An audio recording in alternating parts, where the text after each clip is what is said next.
আসসালামু আলাইকুম। প্রতিবারের ন্যায় আবারও আপনাদের মাঝে একটি নতুন ভিডিও নিয়ে আসলাম। আশা করি সবাই ভালো আছেন। আমি আল্লাহর রহমতে অনেক ভালো আছি। আজকে আপনাদের সাথে শেয়ার করব ছোটোখাটো একটি আজমা। সৌদি আরবে সহ আরব কান্ট্রিগুলোতে দাওয়াতকে আজমাই বলা হয়।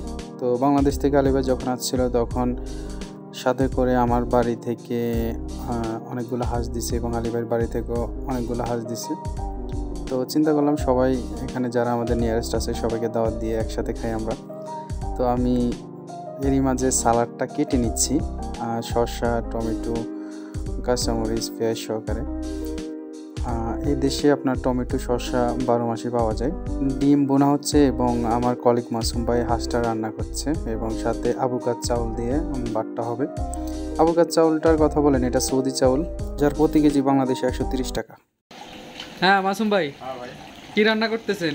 এই যে দেশ থেকে আসা আছে দেশি হাঁস, এবং এই শীতের দিনে দেশি হাঁস খাইতে খুবই মজা, খুব সুস্বাদু, মানে খুব টেস্টি হবে নাকি? ইনশাআল্লাহ খুব টেস্টি হবে। দেখেন কালার দেখেন, অসাম, আসলে খুব অসাম, দেখতে খুবই চমৎকার দেখা যাচ্ছে।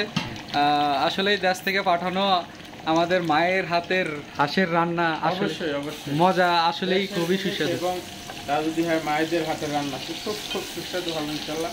আশা করি আজকে আজমা হবে ইনশাআল্লাহ। আমাদের আরো বেশি লোকজন আছে, তারাও আসবে। এই উপলক্ষে আমাদের দর্শকদের উদ্দেশ্যে আমরা কিছু বলতে চাই যে আপনাদের কাছে অনুরোধ, আমরা এই প্রবাসী ভাই ছোট ছোট ভিডিও বানাই, আপনারা দেখবেন, ভালো লাগলে কমেন্ট করবেন কি ধরনের ভিডিও আপনারা দেখতে পছন্দ করেন। সবাইকে ধন্যবাদ। হ্যাঁ ধন্যবাদ, আসলে খুব গুরুত্বপূর্ণ কথা বলছে। আপনারা যারা আমাদের ভিডিওগুলো দেখেন অবশ্যই আমাদেরকে কমেন্ট বক্সে অবশ্যই জানাবেন আপনাদের মতামত, এবং আমাদের চ্যানেলটি, ইউটিউব চ্যানেলটি সাবস্ক্রাইব এবং ফেসবুক পেজটি ফলো এবং লাইক দিয়ে আমাদের পাশে থাকবেন।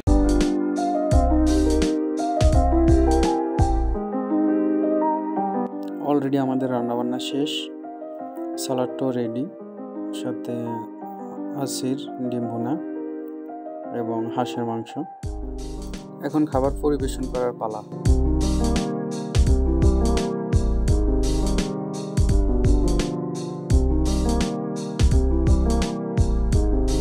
এতক্ষণ যারা আমাদের সাথে ছিলেন তাদের প্রত্যেককে অসংখ্য ধন্যবাদ। আমরা যারা প্রবাসে আছি আমাদের প্রত্যেকের জন্য আপনারা দোয়া করবেন, এবং সাথে সাথে আমার ইউটিউব চ্যানেলটি সাবস্ক্রাইব এবং ফেসবুক পেজটি ফলো করে দিয়ে সাথে থাকবেন।